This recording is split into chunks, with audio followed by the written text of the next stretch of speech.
Assalamualaikum warahmatullahi wabarakatuh. Selamat pagi, semangat pagi para mahasiswa Universitas Terbuka dimanapun saudara berada. Pada minggu keempat ini, yaitu sesi keempat, materi kita itu adalah perencanaan sumber daya manusia dan pengangkatan calon karyawan. Kita mulai dengan materi rekrutmen, seleksi, dan orientasi. Pengertian rekrutmen itu adalah serangkaian aktivitas mencari dan memikat pelamar kerja dengan motivasi, kemampuan, keahlian, dan pengetahuan yang diperlukan untuk menutupi kekurangan yang diidentifikasi dalam perencanaan kepegawaian. Aktivitas rekrutmen itu dimulai pada saat calon mulai dicari dan berakhir pada saat lamaran mereka diserahkan. Tujuan rekrutmen yaitu memikat pelamar yang melamar kesempatan kerja, kemudian mempengaruhi pelamar menerima tawaran pekerjaan, yang ketiga kemudian sebagai sarana pertukaran informasi. Program rekrutmen yang baik itu, yang pertama, program rekrutmen memikat banyak pelamar yang memenuhi syarat. Kedua, program rekrutmen tidak pernah mengkompromikan standar seleksi. Ketiga, berlangsung atas dasar yang berkesinambungan. Dan keempat itu adalah program rekrutmen itu kreatif, imajinatif, dan inovatif.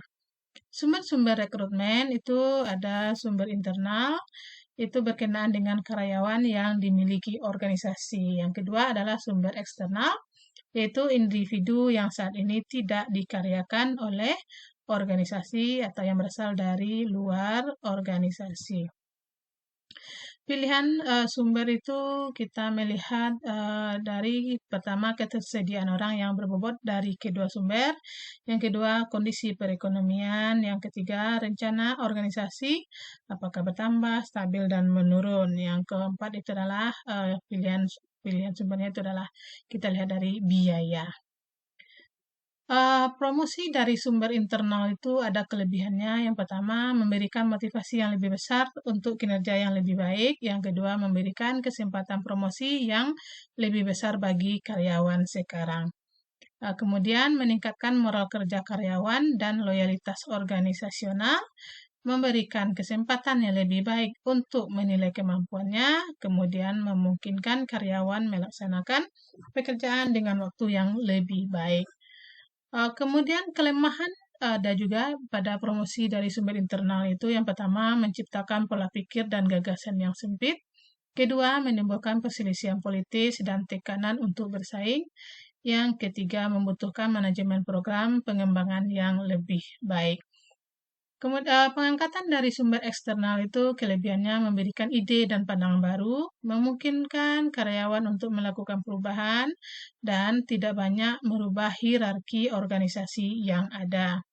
Sedangkan kelemahan untuk pengangkatan dari sumber eksternal itu, yang pertama waktu yang hilang karena adanya penyesuaian, yang kedua menghancurkan insentif karyawan yang ada untuk berjuang meraih promosi, yang ketiga ketiadaan informasi yang tersedia mengenai kemampuan individu dalam upaya penyesuaian diri dengan organisasi yang baru.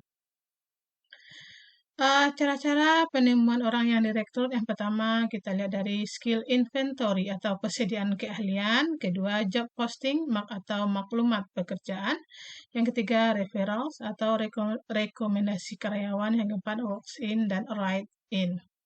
Kemudian kita lihat dari segi dari perguruan tinggi, institusi pendidikan, iklan, agen penempatan kerja, kemudian konsultan manajemen, executive search firm. Kemudian kita lihat seleksi. Dasar dan tujuan seleksi itu yaitu adalah yang pertama kebijaksanaan perburuhan pemerintah, kedua job specification, dan ketiga adalah ekonomis, rasional, dan empat itu adalah etika sosial.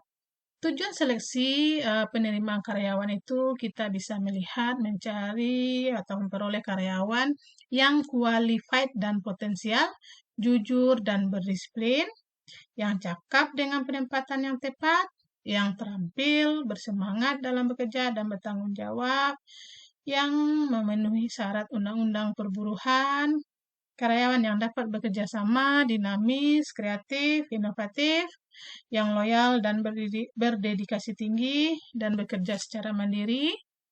Kemudian, yang mudah dikembangkan di masa yang akan datang, yang mempunyai budaya dan perilaku malu, kemudian mengurangi tingkat absensi dan turnover karyawan. Langkah selanjutnya adalah penetapan jumlah karyawan yang diperhitungkan secara cermat supaya karyawan yang diterima dapat sesuai volume pekerjaan. Metode penetapan jumlah karyawan itu pertama ada metode non-ilmiah dan kedua adalah metode ilmiah. Kalau metode non-ilmiah itu bisa meliputi unsur-unsur yang diseleksi yaitu surat lamaran bermaterai atau tidak, kemudian ijazah sekolah dan daftar nilai, surat keterangan pekerjaan dan pengalaman, referensi dari pihak yang dapat dipercaya, kita wawancara langsung, penampilan dan keadaan fisik pelamar, keturunan dari pelamar bersangkutan, dan tulisan pelamar.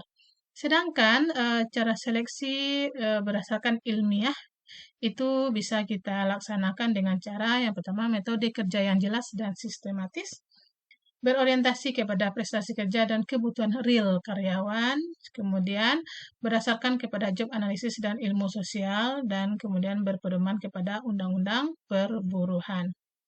Kualifikasi seleksi itu meliputi pertama umur, kedua keahlian, 3 kesehatan fisik, 4 pendidikan, jenis kelamin, wajah atau penampilan, bakat, temperamen, karakter, pengalaman kerja, kerjasama, kejujuran, kedisiplinan, inisiatif, dan kreatif. Itu contoh-contoh kualifikasi seleksi. Kemudian langkah-langkah seleksi itu pertama seleksi surat-surat lamaran, kedua pengisian belangko lamaran, ketiga itu pemeriksaan referensi, keempat wawancara pendahuluan, yang kelima tes penerimaan, kemudian yang keenam wawancara akhir atasan langsung, dan 7 memutuskan diterima atau ditolak. Kendala-kendala seleksi itu biasanya meliputi yang pertama tolak ukur. Kendalanya adalah kesulitan untuk menentukan standar tolak ukur yang akan digunakan mengukur kualifikasi selektif secara objektif. Yang kedua adalah penyeleksi. Kendalanya adalah kesulitan mendapatkan penyeleksi yang benar-benar qualified, jujur, dan objektif penilaiannya. Yang ketiga itu adalah pelamar. Kendalanya adalah kesulitan untuk mendapatkan jawaban yang jujur dari pelamar. Sekarang kita ke orientasi karyawan. Ya, apa itu orientasi karyawan? Mengapa itu penting? Orientasi karyawan adalah memberikan informasi mengenai latar belakang kepada karyawan baru yang dibutuhkan untuk melakukan pekerjaan secara memuaskan seperti informasi tentang peraturan perusahaan. Kemudian terus program pelatihan dan pengembangan selain memiliki tujuan, program orientasi juga memiliki beberapa sasaran utama. Yang pertama, tujuannya adalah pertama membuat penyesuaian yang mulus di tempat kerja.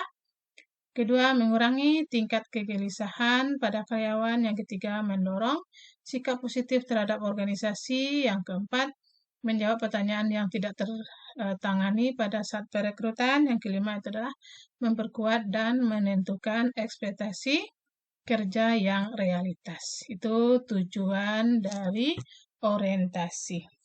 Oke, pada kesempatan ini kami mengingatkan kepada para mahasiswa sekalian bahwa penilaian kegiatan tuton sesi keempat akan diambil dari kehadiran mahasiswa dan aktivitas mahasiswa dalam menjawab soal diskusi pada forum diskusi.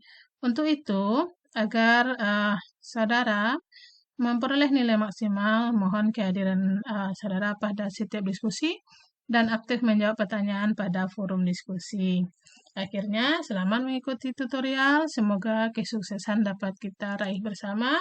Amin, amin ya robbal alamin. Salam sehat selalu. Assalamualaikum warahmatullahi wabarakatuh.